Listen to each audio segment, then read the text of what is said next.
Budget and Appropriations Committee has rejected a proposal to acquire a 700 million shillings worth of office for retired President Mwai Kibaki. The committee says Kibaki's retirement office is not a priority. KTN's Ogina now joins us live from our city centre studios with a story. Sam, what exactly transpired in Parliament today?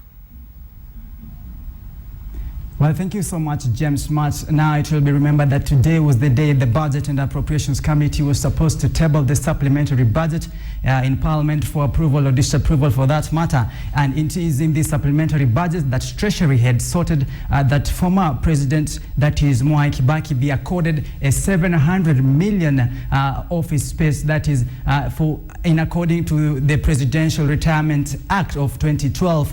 Now, it is this the 700 million shillings that was contentious, whereby the Budget Appropriations Committee says that it is not a priority at the moment, given that the country is facing an actually a looming strike from teachers and nurses, saying that so far so good, that's not a priority. So the budget should be cut or slashed, and the extra amount to cushion teachers. And we filed the following story from what transpired today in Parliament. Have a look. The Budget Committee has shelved the proposal to purchase a 700 million shillings office for the retired President Mwai Kibaki as contained in the supplementary budget estimates. The committee contends that the amount is too exorbitant for a country facing a looming industrial action from teachers and nurses. The proposal has been sent back to the Cabinet Office to be scaled down.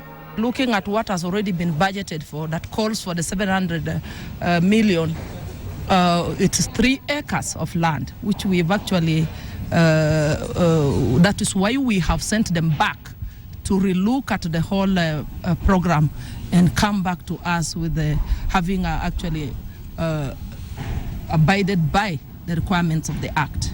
While the Presidential Retirement Benefits Act 2012 provides for such facilities, such as an office, at least a dozen staff with cooks and gardeners, and 25 million shillings retirement package for the former president, the Budget Committee quips the country is getting its priorities upside down. Already, former President Mwai Kibaki has a salacious 500 million shillings retirement home in Mwai, Nyeri County. We've also proposed that they could look for other alternative options, cheaper, so that we can save this government and spare some more resources from the 700 million and that could be reallocated to other more needy programs. The committee contends the extra cash saved from the acquisition of the former president's office to be channeled to the education sector to avert a looming teacher strike. The Mutava Musimi-led committee has proposed a raft of measures as interventions to save the sector. It has proposed a clawback of 200 million shillings from both industrialization and tourism sectors. Equally, it has proposed a massive scaling down of the laptop project budget from 53 billion shillings.